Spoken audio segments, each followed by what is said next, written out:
Assalamualaikum warahmatullahi wabarakatuh. Mata kuliah kali ini yaitu pengantar manajemen dan bisnis.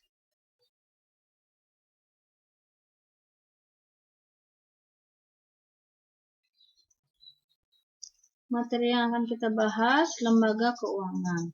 Lembaga keuangan terbagi dua, bank dan lembaga keuangan bukan bank.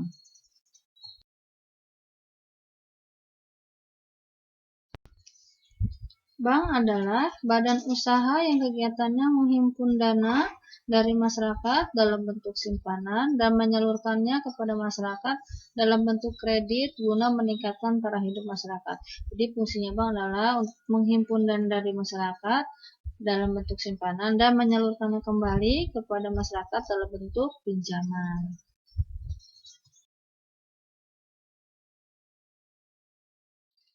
Peranan bank terbagi dua, dalam negeri dan luar negeri. Dalam negeri yaitu memenuhi kebutuhan ekonomi dalam bentuk penyediaan dan pengelolaan uang yang antara lain meliputi administrasi keuangan, perdagangan, perkreditan, kiriman uang, dan pengawasannya. Sedangkan di luar negeri, jembatan dalam lalu lintas devisa, moneter, dan perdagangan, pariwisata, dan transfer uang.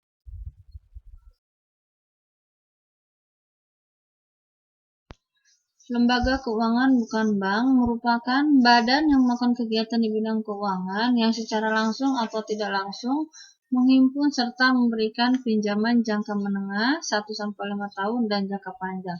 Jadi fungsinya lembaga keuangan bukan bank sama seperti bank, yaitu menghimpun dana dari masyarakat dan memberikan pinjaman kembali kepada masyarakat.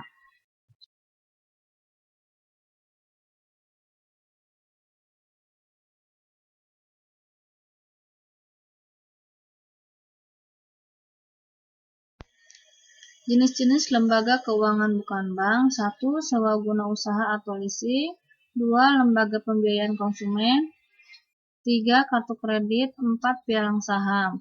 Sewa guna usaha yaitu kegiatan pembiayaan dengan menyediakan barang modal baik dengan opsi maupun tanpa hak opsi untuk digunakan penyewa guna usaha selama jangka waktu tertentu berdasarkan pembayaran secara angsuran. Sedangkan lembaga pembiayaan konsumen adalah kegiatan pembiayaan untuk pengadaan barang berdasarkan kebutuhan konsumen dengan pembayaran secara angsuran. Kartu kredit, sebuah alat pembayaran pengganti uang tunai dalam bentuk kartu yang diterbitkan oleh bank untuk memudahkan para nasabahnya bertransaksi. Pialang saham, seseorang atau firma yang menjadi perantara jual beli saham di bursa saham untuk investornya. Penggabungan perusahaan. Bentuk-bentuk penggabungan perusahaan, penggabungan vertikal integral, dan penggabungan horizontal paralelisasi.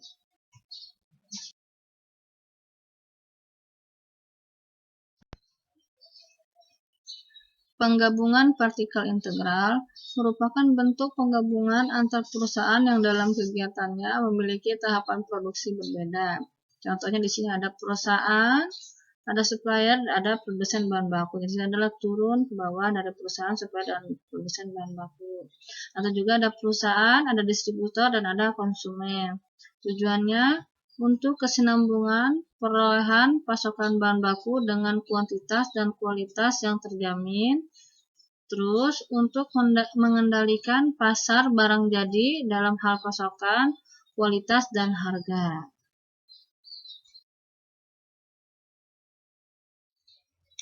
Penggabungan horizontal paralelisasi.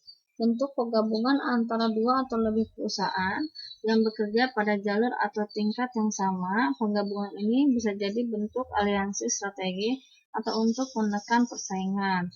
Contohnya perusahaan elektronik A bergabung dengan perusahaan elektronik B atau sebaliknya. Yang kita tahu yaitu XL dengan Axis. Tujuannya mengurangi kapasitas, menekan biaya produksi, memperluas pasar.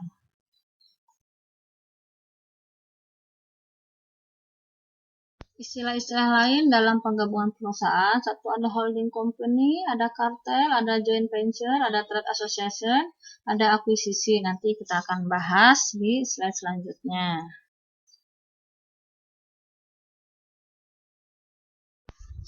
Holding company itu perusahaan yang berbentuk corporation yang menguasai sebagian besar saham dari perusahaan lain. Dalam hal ini, status perusahaan lain akan menjadi anak perusahaan dan kebijakan perusahaan dipengaruhi oleh perusahaan induk atau holding.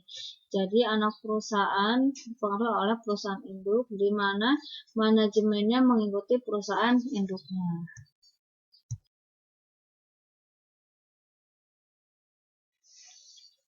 Kartel merupakan bentuk kerjasama perusahaan yang didasarkan atas perjanjian bersama untuk mengurangi persaingan. Untuk kartel ada kartel harga, ada kartel produksi, ada kartel daerah. Kartel harga yaitu harga dibuat minimum agar tidak ada para pedagang yang menjual dengan harga yang relatif tinggi atau rendah. Jadi dibatasi harga minimum itu berapa. Sedangkan kartel produksi yaitu jumlah produksi dibatasi agar tidak terjadi kelebihan dalam memproduksi yang berakibat turun harga. Sedangkan kartel daerah yaitu agar tidak terjadi persaingan antar anggota.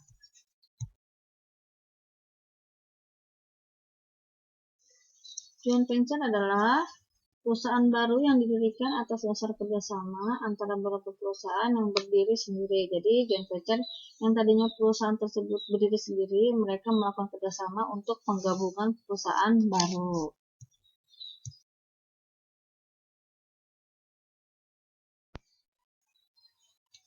Trade association adalah persekutuan beberapa perusahaan dari suatu cabang perusahaan yang sama dengan tujuan memajukan para anggota.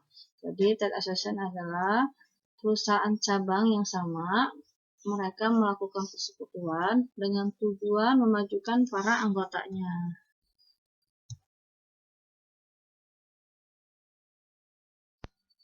Akuisisi merupakan pengambil alihan sebagian saham perusahaan oleh perusahaan lain dan perusahaan yang mengambil alih menjadi holding.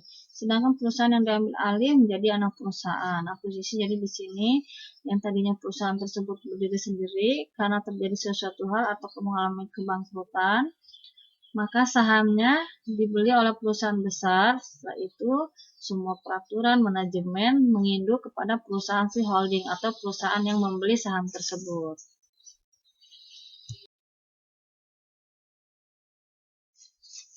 Kewirausahaan adalah kemampuan dan kemauan seseorang untuk berisiko dengan menginvestasikan dan mempertaruhkan waktu, uang, dan usaha untuk memulai suatu perusahaan dan menjadikannya berhasil. Jadi di sini kewirausahaan adalah orang yang mau dan mampu dan berani mengambil risiko untuk mengelola perusahaan dan menjadikannya usaha tersebut berhasil.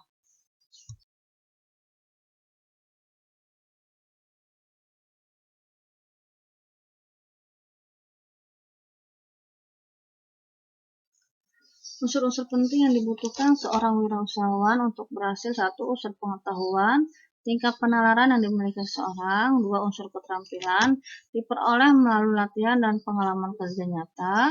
3. Unsur sikap mental, menggambarkan reaksi sikap dan mental seseorang ketika menghadapi suatu situasi.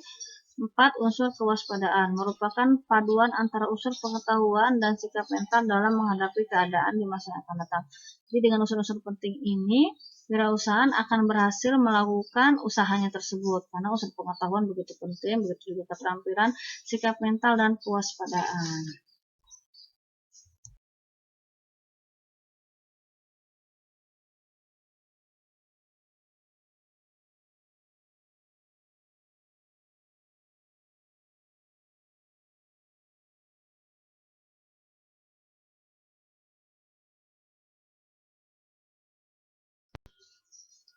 Sikap mental yang dibutuhkan seorang wirausaha: memiliki emosi untuk membayangkan keberhasilan tujuan usahanya, itu dengan membayangkan dan bermimpi bahwa usahanya tersebut akan berhasil di masa yang akan datang.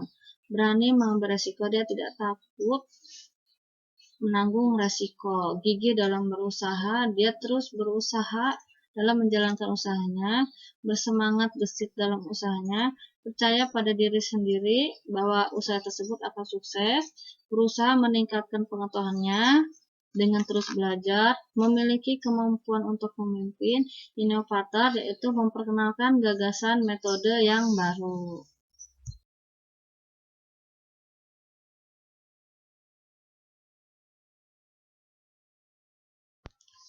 Fungsi yang dilakukan seorang wirausaha: 1. Mengidentifikasikan kesempatan dengan memilih-milih peluang yang ada, mengumpulkan sumber daya manusia dan sumber daya lainnya. Dia membutuhkan karyawan berapa, sedangkan bahan bakunya apa. Menarik investasi dana, baik dari perorangan maupun lembaga keuangan. Dia mencari modal untuk kegiatan operasional tersebut, melaksanakan operasional produksi atau jasa, selanjutnya menanggung resiko.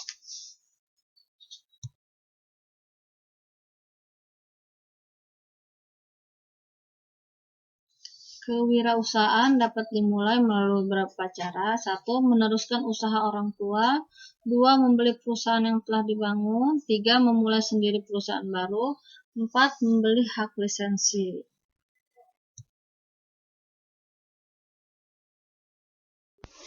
Franchising atau waralaba merupakan perikatan di mana salah satu pihak diberikan hak untuk memanfaatkan dan atau menggunakan hak atas kekayaan intelektual atau penemuan atau ciri khas usaha yang dimiliki pihak lain dengan suatu imbalan berdasarkan persyaratan yang ditetapkan pihak lain tersebut dalam rangka penyediaan dan atau penjualan barang dan atau jasa. Jadi franchising atau waralaba kita bisa menggunakan nama yang sudah ada dengan hak dan kewajiban yang sudah ditentukan.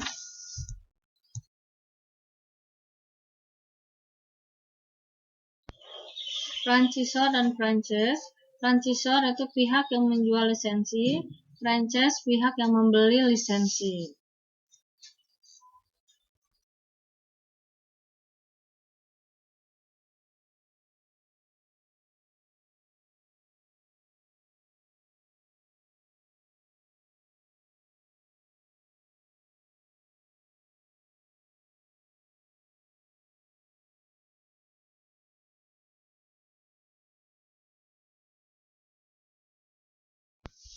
Contoh-contoh franchise: 1. Toko swalayan Indomaret, toko swalayan Alfamart, kebab Turki Baba Raffi, Roti Maryam, Multiplus, Javanet Cafe, Sekolah Musik Purwacaraka, ILP, English First, Bakso Kota, Estelers, dan lain-lain.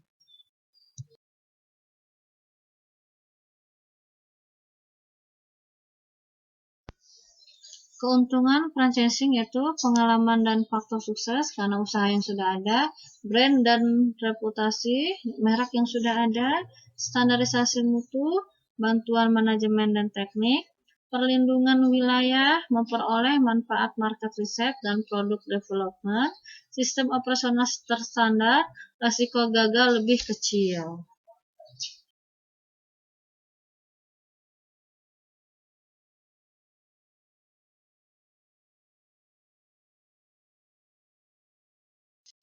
Bantuan yang diberikan franchisor: 1. Pelatihan manajemen dan rekrutmen karyawan. 2. Pemilihan dan pengkajian lokasi.